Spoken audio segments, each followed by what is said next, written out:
Hey everybody, today I'm excited to share with you a review of a seriously impressive e-bike, especially when you consider the price. This is the Aipas M2 Pro.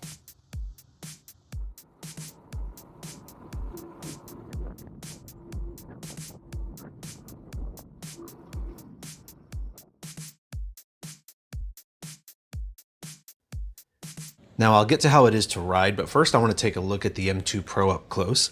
This is a full-size e-bike with 26-inch wheels and 4-inch fat tires, and I'm definitely a fan of the look of this e-bike. It's got a really solid design. You can see it has a nice projector headlight here mounted above the front fender. We've also got adjustable front shocks, which work well and have 100 millimeters of travel. Coming down the side, I do like this meteorite gray color. And here you can see it also has a rear suspension, which I'm a really big fan of. I wish more e-bikes had something in the rear to help soak up bumps. This has a 7-speed Shimano gear set, which works well. I've experienced no slippage. You can see we have a rack on the back. The total payload capacity for this bike is 500 pounds, which is impressive. And we have a powerful 1800 watt rear mounted motor. There's a nice strong kickstand here. We've got disc brakes front and rear.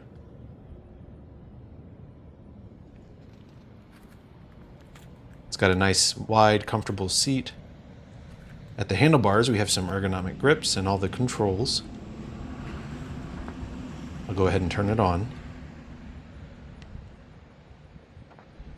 Here we have the shifter, which works well and is easy to use. And we have a twist grip throttle, which I greatly prefer over a thumb throttle, so that's good.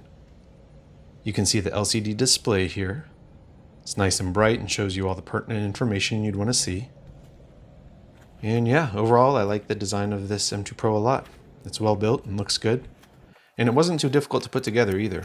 You just take everything out of the packaging and carefully cut off all the packing material and then assemble it using their instructions. There's online videos which help.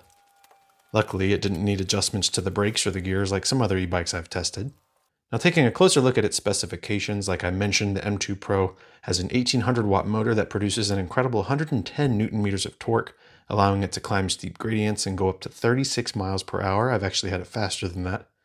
It also has a high capacity 48 volt Samsung battery, which has an IP65 rating and translates to up to 85 miles of range per charge, which is pretty solid. And it has the all-important UL 2849 certification for safety. For pedal assist, the M2 Pro has 5 levels. Looking at their internal testing here, you can see the average speed and range at each level. Impressively, even at 36 miles per hour on pedal assist 5, they still achieve 40 miles of range, so that's really good. Now here I'll go ahead and show you some of the important measurements. Feel free to pause the video here, but I'll highlight a couple things. First, the M2 Pro weighs 90 pounds, so it's not the heaviest e-bike I've seen, but it's also not the lightest. Makes sense though, considering its size. And it's designed for people 5 foot 8 inches tall up to 7 foot 6 inches tall. So it's got a pretty wide range there. Now let's go ahead and see how it rides. All right, I am out riding on this beautiful day with the Aipas M2 Pro Xterrain e-bike, and this thing honestly is a blast to drive. This thing has so much power. I'm actually in a lower pedal assist than I would normally be in because I don't want to get going too fast and have too much wind on the camera or on the microphone for you guys. But this thing really drives nice. Coming over here, I drove on some main roads and I had it up over 40 miles an hour, GPS confirmed. So this thing definitely has a good amount of power. I was pulling away from a motorcycle that was behind me, so that was pretty funny. But yeah, this thing, it rides nice. It's a nice smooth ride, which I like. So this has the shocks in the front as well as the rear suspension, and it does a good job of soaking up the bumps. Like I just went over some bumps and it's pretty smooth. I really like that a lot. That's a change from some other e-bikes that I've ridden, especially the ones that have this solid rear and don't have a suspension for the rear. You always basically have the suspension in the front, it seems, but for the rear, most of them don't have a suspension in the rear, and it definitely helps. This nice wide seat also helps with comfort, but overall it rides real nice. There's not a lot of motor noise, which is good. It's real comfortable. The grips are comfortable. Good, comfortable seating position. I'm 6'2", so having the seating position where I am, this bike fits me really well. If you're a short person, this bike's not going to be for you, but for the average to taller people, this bike could work really well. I honestly just keep it in gear 7, which is the gear that allows you to go the fastest, because it has so much power that you don't really need the lower gears at the lower speeds. So it rides real nice right now. I'm just coasting. This isn't even much of a hill, but I'm just coasting, and it does really good here. Like I said, nice beautiful day to be out here in the woods down this windy road, filming with you guys. I can go off-road with this since it is an Xterrain bike, and again, real smooth, just going on the side here. There's a giant log up here, so I'm not going to run over that, but it's really smooth. Don't really feel the bumps at all, or the rocks. Oh, there's a squirrel beside me there. Oh, and look, there's a deer up here. Wonder if we can sneak up on this deer. Hopefully I'll be able to edit this and you guys can see the deer in front of me. Oh, there it goes, off to the side. That was pretty cool to see the deer up close here. Just went off that way. But yeah, overall, I'm very pleased with this. It's, like I said, it's very comfortable. The ride's nice. I feel very comfortable taking this on trails, like serious trails. I've been on some trails, but I haven't taken on anything like crazy serious yet, but I feel like this would actually do really well going on some serious trails. So I don't really have any gripes with it. The battery life seems to be great. I'm still showing full battery, and I've ridden it about 8 miles so far, and at some pretty high speeds. Like I said, right now I'm in pedal assist 3 going 15 miles an hour, and I'm going up a slight incline here. Putting it in pedal assist 5, I'll just show you guys. I'm not doing any more work. I'm already going 20. And again, I'm going up this incline here. You guys can probably hear some of the wind noise.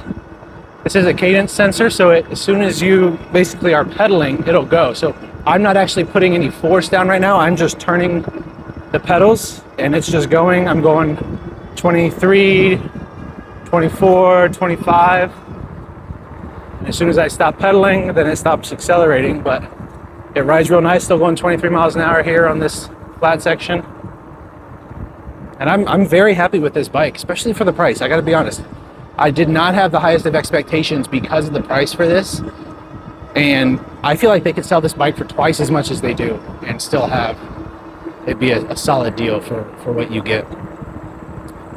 There's some people with some dogs up here. But like I said, it's overall really solid e-bike, especially when you consider the price, and just overall a great option for people to have. And I'm a big fan. This is definitely going to be one of the bikes that I recommend to people. Here, let me slow down a little bit with the wind. This is definitely going to be a bike that I recommend to people who are looking to get into having an e-bike, because e-bikes just offer so much versatility compared to a regular bike.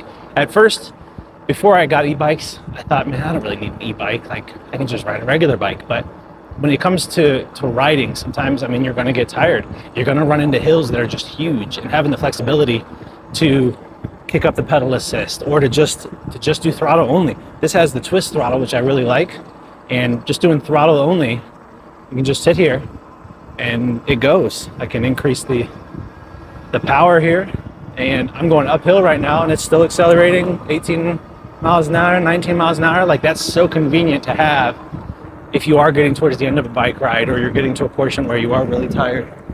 I got a car behind me here. Let's see if I can leave this car. I'll just go a little bit faster. See, now I'm going 30 miles an hour, 33, 34, 35 miles an hour. And I've left up that car that was behind me because of how fast it goes. So just having that flexibility, you can't really do that in a regular bike. And I really like it a lot. So, like I said, I'm very happy with it. And I'm gonna go ahead and pull off to the side here. And I think this is definitely one that you should consider if you're looking at getting an e-bike. Now, I've mentioned a few times that I'm very impressed with the M2 Pro, especially considering its price, so you're probably wondering what the price is. Right now, the M2 Pro is on sale for only $949, and if you use promo code TechJeff, it drops it down to $920. And honestly, that is crazy inexpensive for what you get. I've been very impressed with this e-bike, and I highly recommend it if you are looking for a really solid option for an e-bike in this form factor at a really good price. Let me know what you guys think though, and let me know if you have any questions on the Aipas M2 Pro e-bike. And if you guys like this video, be sure to hit that like button and don't forget to subscribe for more content. Thank you guys for watching, and I will see you in the next video.